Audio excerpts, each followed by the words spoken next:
السلام علیکم ورحمۃ اللہ وبرکاتہ۔ ناظرین، روح کشمیر میں آپ ہمیں دیکھ رہے ہیں ایک پوڈ کاسٹ کے ساتھ۔ تو میں ہوں آپ کا میزبان ڈاکٹر غلام نبی حلیم۔ ناظرین، جو ہی اسرار شریف کا نام ہمارے کانوں تک پہنچتا ہے یا کہیں ہم پڑھتے ہیں تو ایک نورانی وجود ہمارے آنکھوں کے سامنے رقص کناں نظر آتا ہے۔ میرا مطلب ہے سرخیل ریشی حضرت شیخ نور الدین ولی شیخ العالم رحمۃ اللہ علیہ، جنہیں لوگ علمدار اور نندرشی کے ناموں سے بھی جانتے ہیں، تو ان کا تذکرہ کیے بغیر اسرار شریف کی تاریخ بلکہ پورے کشمیر کی تاریخ نامکمل سی لگتی ہے۔ آج اللہ کے فضل و کرم سے اور آپ کی دعاؤں سے آپ کو لے چلتے ہم ایک ایسی جگہ جہاں پر اور سے دراز سے خانقاہ فیض پناہ اسرار شریف میں رہ رہے ہیں ہمارے میر وائز خاندان کے اس وقت کے چشم چراغ، جنہیں پوری کشمیر عقیدت اور احترام کی نگاہوں سے دیکھتے ہیں۔ میرا مطلب ہے میر وائز اسرار شریف، امام و خطیب خانقاہ فیض پناہ، متصل زیارت مرکز حضرت شیخ نور الدین ولی علیہ رحمہ، جناب برادر امیر الدین شاہ صاحب۔ تو آج دیکھتے ہیں، ان سے جانتے ہیں ریشیت کے بارے میں، صوفیت کے بارے میں، اور خاص کر علمدار کشمیر رحمۃ اللہ علیہ اور ان کی تعلیمات کے بارے میں۔ میر وائز اسرار شریف جناب مولانا امیر الدین شاہ صاحب، السلام علیکم ورحمۃ اللہ وبرکاتہ۔ وعلیکم السلام ورحمۃ اللہ تعالی وبرکاتہ۔ آپ کا خیر مقدم ہے روح کشمیر میں۔ شکریہ جناب۔ جی، آپ سے جاننا چاہیں گے کہ شیخ العالم علیہ رحمہ کو سرخیل ریشی کہتے ہیں، کیوں؟ الحمد للہ وقفا وسلام علی عبادہ الذین اصطفیٰ۔ ہر دو عالم گر شود زیر و زبر، ہر دو عالم گر شود زیر و زبر، مائل رنجوران ہجرش سوئے اوست۔ ڈاکٹر حلیم صاحب، آپ آج میرے دولت خانے پر تشریف فرما ہوئے ہیں، میرے لیے بڑی خوش بختی کی بات ہے، اور میں اپنی اور سے آپ کو اور آپ کی ٹیم کو مبارکباد دینا چاہتا ہوں کہ جس چیز کو آپ نے اپنے ہاتھوں میں لیا ہے تو یہ ایک عظیم کام ہے۔ اولیاء اللہ، ان کا مشن، ان کی پہچان، ان کے کارنامے اور انسانیت کے تئیں ان کی خدمات، عام لوگوں کو ان چیزوں سے روشناس کرانا یہ کوئی چھوٹی بات نہیں ہے، اور اس سرزمین کشمیر پر اس چیز کی بڑی مدت سے اس کو محسوس کیا جا رہا تھا کہ جن شخصیات کی طفیل سرزمین کشمیر آج نور اسلام سے اور اہلیان کشمیر ایمان سے لبریز ہے،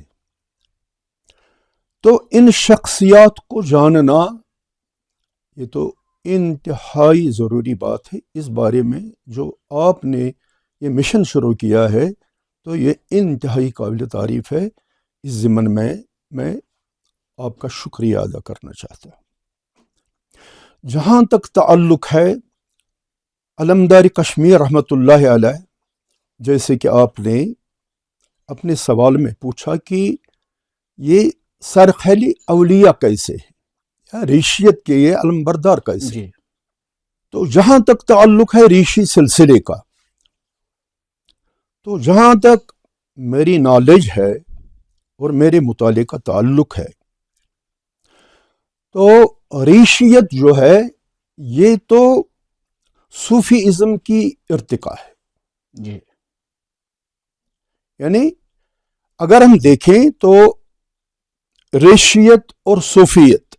یہ تو ایک ہی سکے کے دو پہلو ہیں۔ جی یا اگر میں یوں کہوں کہ ریشیت اور صوفیت یہ تو ایک ہی چشمے سے نکلنے والی دو دارائیں، مقصد تو ایک ہی ہے، تزکیہ نفس۔ تزکیہ نفس جہاں تک تعلق ہے حضرت شیخ العالم شیخ نور الدین نورانی رحمۃ اللہ تعالی علیہ، یہ صوفی ہیں یا ریشی ہیں؟ تو ہم شیخ العالم شیخ نور الدین نورانی سے رحمۃ اللہ علیہ انہی سے پوچھتے ہیں کہ آپ کا تعلق اس چشمے کی اس شاخ سے ہے یا اس شاخ سے؟ جی تو ان کا کلام جو ہے بالکل عیاں ہے۔ اول ریشی احمد ریشی، دیم حضرت اویس آو، تریم ریشی زلقہ ریشی، ژوٗرِم حضرت پلاس آو، پٲنٛژِم ریشی رُما ریشی، شیٚیِم حضرت میران آو، سٔتمِس کٔرنم دشنا دشی بکس روش میں کیا ناو۔ تو ان شلوک سے اس بات کا بخوبی اندازہ ہو جاتا ہے کہ شیخ العالم شیخ نور الدین نورانی ریشیت کی اس کڑی کی ایک تابناک ایک زنجیر ہے، اس میں وہ جڑے ہوئے، اور اس ریشی سلسلے کا جو سب سے نمایاں جس کو آفتاب عالم کی حیثیت حاصل ہے وہ ہے جناب رسول کریم صلی اللہ علیہ وسلم کی ذات۔ اور اسی کڑی کی جیسے تسبیح میں وہ دانے ہوا کرتے ہیں، ریشیت سمجھ لو ایک تسبیح ہے، اور تسبیح کا ایک دانہ، اسی کڑی کا ایک دانہ حضرت شیخ العالم شیخ نور الدین جی مولانا صاحب آپ سے جاننا چاہوں گا کہ عام جو تذکرہ نگار ہے یا وقایہ نگار ہے یا ریشیت پر تصوف پر کام کرنے والے ہمارے اسکالرز ہیں، تو ان کا ماننا ہے کہ شیخ العالم رحمۃ اللہ علیہ نے کشمیر میں برسوں صدیوں ہزاروں سالوں سے چلی آئی ریشیت میں ایک نئی روح پھونک ڈالی۔ کیا ہے وہ روح؟ بالکل صحیح، چونکہ جہاں تک کشمیر میں ریشیت کا تعلق ہے جی تو شیخ العالم رحمۃ اللہ تعالی علیہ کے آنے سے پہلے بھی ریشیت کشمیر میں موجود تھی۔ بالکل، جیسے کہ ہم کبھی کبھار نام لیتے ہیں کشب ریشی، جی یاسمن ریشی، رما ریشی، پلاسمن ریشی، پلاسمن ریشی، تو ریشی سلسلہ تھا جی لیکن لچکدار سلسلہ نہیں تھا۔ جی تو حضرت شیخ العالم شیخ نور الدین نورانی نے کشمیر میں ریشیت کو، ریشی سلسلے کو ایک نئی جہت دی۔ تو ان کے آنے کے بعد کشمیر کے لوگوں کو، اہلیان کشمیر کو جس ریشیت سے روشناس کرایا گیا وہ تو اسلامی ریشیت تھی، یعنی ہر طرح سے اس کو بالکل پیوریفائی کر کے۔ کیا آپ مانتے ہیں کہ انہوں نے ریشیت کو اسلامائز کیا؟ بالکل، آپ دیکھ لیجئے کہ اسلام کا جہاں تک تعلق ہے تو تمام تر تضادات کو ایک طرف چھوڑ کے،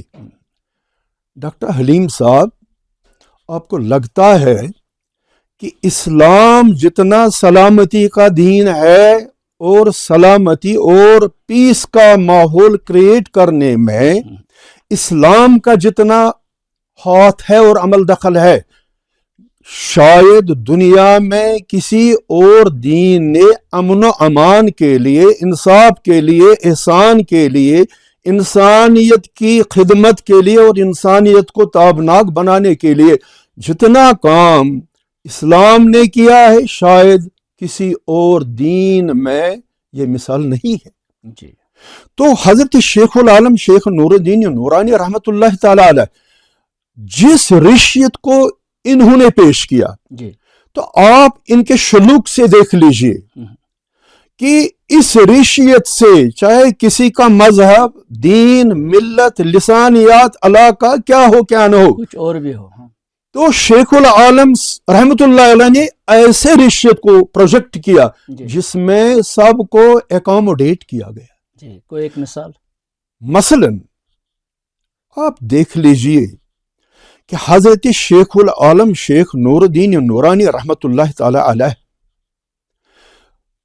ان کو صرف مسلمان، اپنا پیشوا، اپنا خیر خواہ، اپنا محسن صرف مسلمان نہیں مانتے. اب لے لیجئے کشمیر میں اسلام آنے سے پہلے بدھ مت تھا، جین مت تھا، شیو ازم تھا، مختلف ادیان تھے، اور ان ادیان سے تعلق رکھنے والے ماننے والے لوگ آج بھی موجود ہیں. بالکل. لیکن شیخ العالم رحمۃ اللہ تعالی علیہ عالمی سطح پر یہ ایک ایسی پہلی فگر ہے جن کو جین بھی مانتا ہے، بودھ بھی مانتا ہے، شیو ازم کے لوگ بھی مانتے ہیں، ہندو دھرم کے لوگ. وہ کوئی دن نہیں جس دن چراری شریف کی ان کی درگاہ پر ان لوگوں کا آنا نہیں ہوتا جو اور مذاہب سے تعلق رکھتے ہیں. مثلا کشمیری پنڈت دیکھ لیجیے آپ، کشمیری ہندو کو لے لیجیے آپ، ہندوستان کے ہندو کو لے لیجیے آپ، ان کا یہاں آنا جانا ہوتا ہے. یہ کب ممکن ہے؟ جب انہوں نے شیخ العالم کی تعلیمات، ان کی خدمات، ان کے کارناموں کو جانچا، پرکھا، اور ان کو لگا کہ شیخ العالم صرف مسلمانوں کا نہیں ہے. جیسا کہ شیخ العالم علیہ رحمت سبھی لوگوں کا بھلا چاہتے ہیں، تو فرماتے ہیں مسلمان کیوں ہندن کر بندن تو خدا ہے. بالکل. جی مولانا صاحب، میں آپ سے یہ جاننا چاہتا ہوں کہ جب ہم گلوبل لیول پر اس وقت دیکھتے ہیں، ایک طرف تو یہ نعرہ لگایا جاتا ہے کہ گلوبل ولیج بنا دیا ہم نے دنیا کو، اور جہاں کی خبریں چاہے وہ مغرب میں ہو، مشرق میں ہو، شمال جنوب میں، شام کو ہم سب دیکھتے ہیں. شام کو کہ جس وقت کہیں کوئی حادثہ ہوتا ہے تو اسی وقت ہم دیکھتے ہیں. اور دوسری طرف سے آج ہر طرف انریسٹ نظر آ رہا ہے، جھگڑے، فساد، فتنے، لڑائیاں، بھائی بھائی کا نہیں ہے، ہمسایہ ملک کے ساتھ جنگیں کرتا ہے، آدمی کو اپنے پاؤں تلے روندنے کے در پہ ہے. تو ان سارے فسادات اور ان برائیوں کا کیا مداوع ہو سکتا ہے شیخ العالم علیہ رحمہ کے تعلیمات کے تناظر میں؟ حلیم صاحب، جہاں تک آج کے سینیریو میں جن حالات سے ہم دوچار ہیں، اتھل پتھل ہے ہر جگہ پر،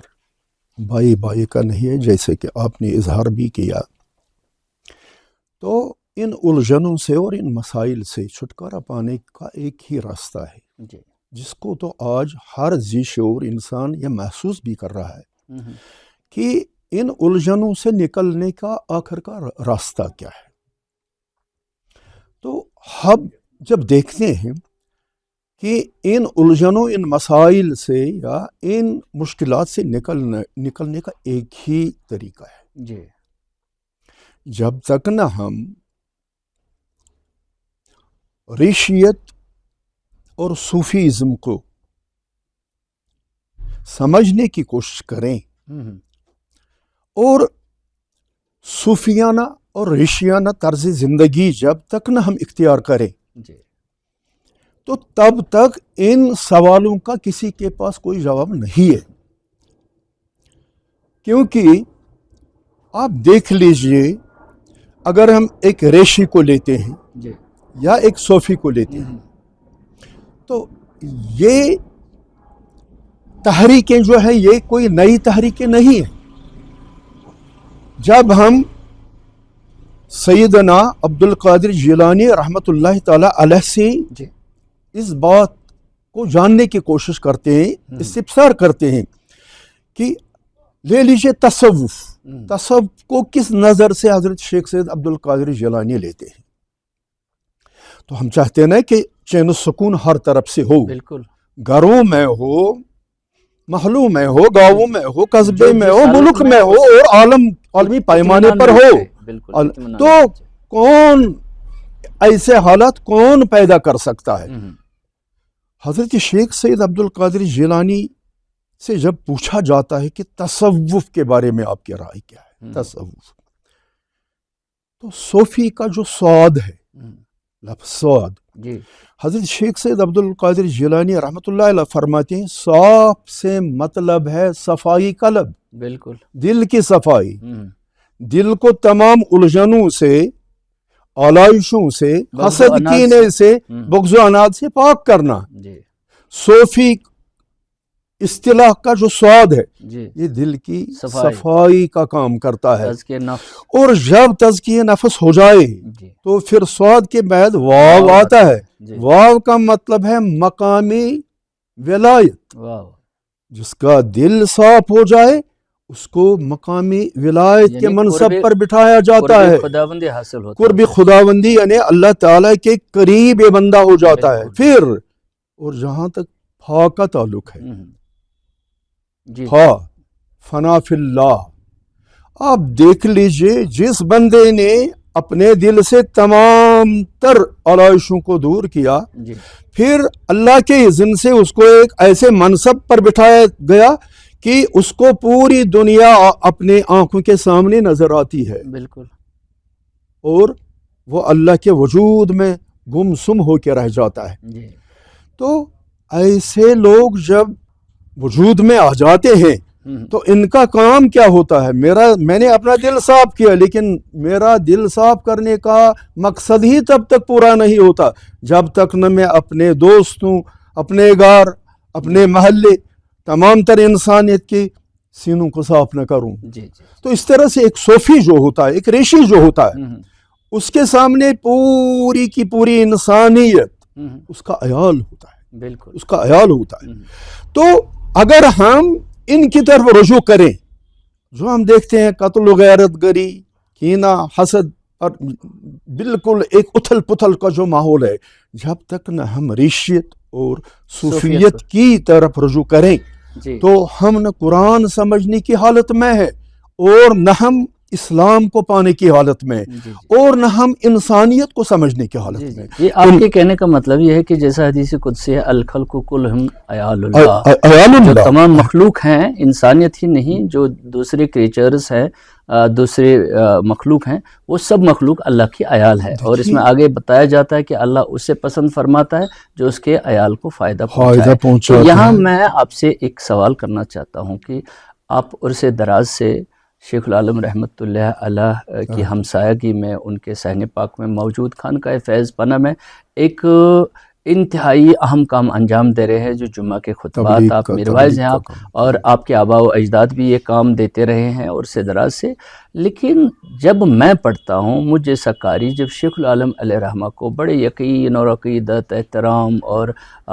وہ نا مطلب مزے کے ساتھ، شوق کے ساتھ پڑھتا ہے، تو وہاں پر جہاں انسانیت کو سدھارنے کی، معاشرے کو سدھارنے کی، انسانیت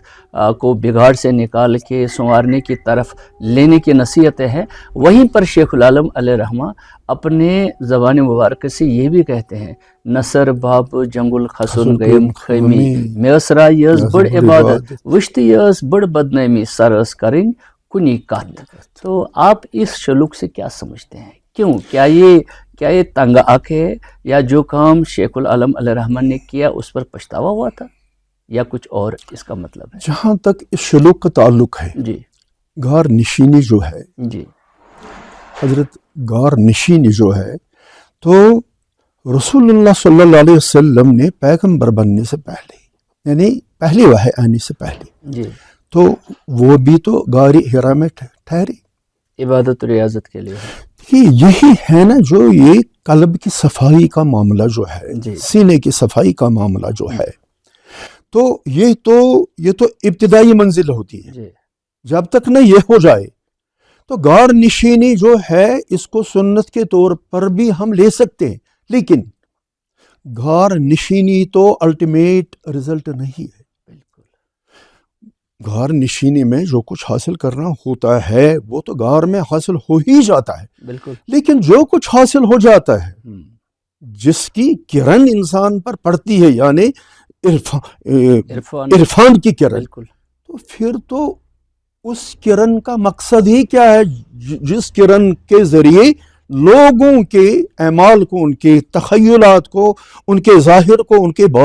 باطن کو جب تک نہ اس سے صاف پاک کیا جائے تو جو کچھ وہاں حاصل ہو جاتا ہے اس کو تو عام لوگوں تک لے جانا ہی ہے۔ شیخ العالم شیخ العالم رحمت اللہ تعالی علیہ فرماتے ہیں یم پانچن وقتن اگمل قاسن نش آسن بٲژن تم چھ خاص۔ دیکھیے اصل چیز جو ہے وہ خدمت خلق اللہ ہے، مخلوق خدا کی رہنمائی ہے۔ بالکل۔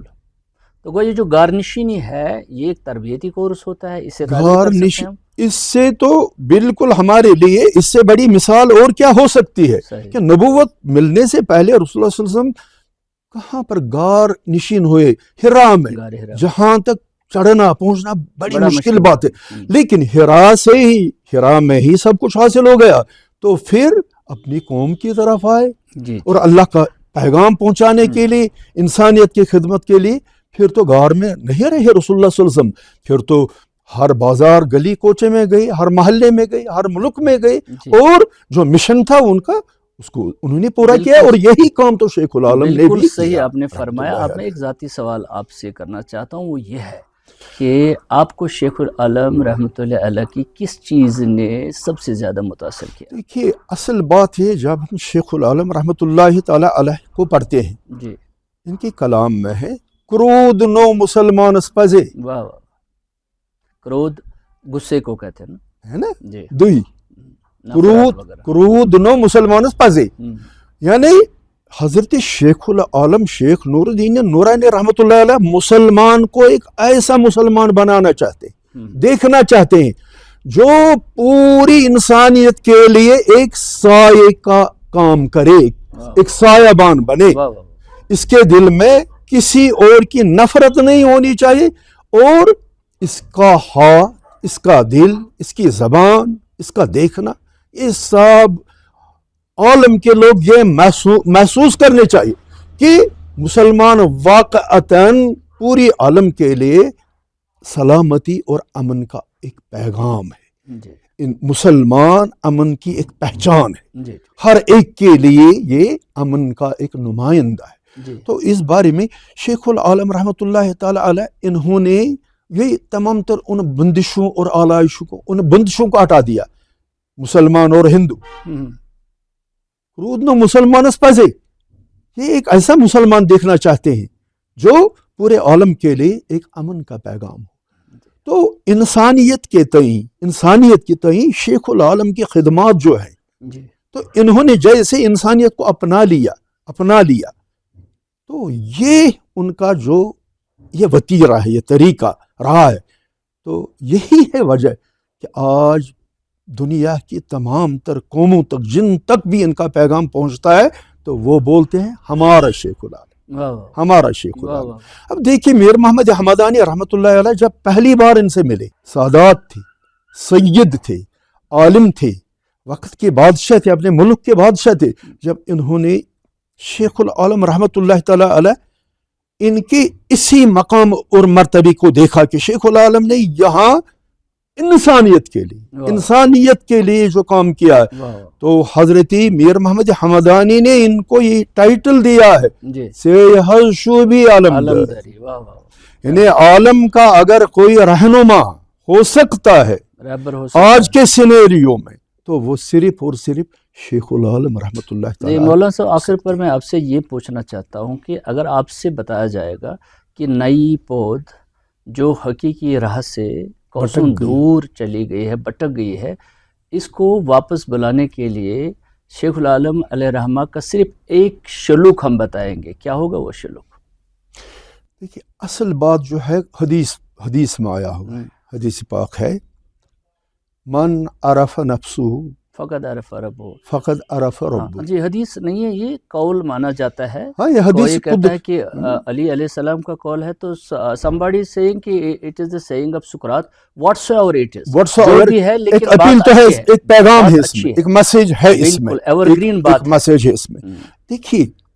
حضرت شیخ العالم رحمۃ اللہ تعالی علیہ یہ آج کی نئی پود کے لیے ان میں وہ جو رہنما کردار جو ان کے اندر ہے، جی ایک رہنما میں عالمی سطح کے ایک رہنما میں جو خصوصیت ہونی چاہیے وہ تمام تر ان میں موجود ہیں۔ جی اب دیکھیے آج کی نئی پود ہے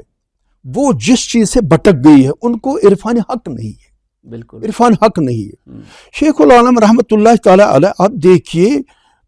اللہ سے متعلق، اللہ کی عظمت سے متعلق، ان کے وجود سے متعلق جو ان کا سلوک ہے، جی جو تمام تر لوگوں کو اپنی اور متوجہ کرتا، وہ کیا ہے؟ سوئی ہو آسے۔ یہ دیکھیے کہ کوئی بھی وقت کا کوئی بھی سکالر اس انداز میں اللہ کی پہچان نہیں دے سکتا۔ سوئی آسی سوئی کرزہ زو سوئی سری اندیش کاسی۔ دیکھیے آج کے نئی پود کی پرابلم یہ ہے کہ میرا مسئلہ ہے، یہ کون حل کر کے دے گا؟ یہ میرا مسئلہ ہے، کسی کے پاس اس کا حل نہیں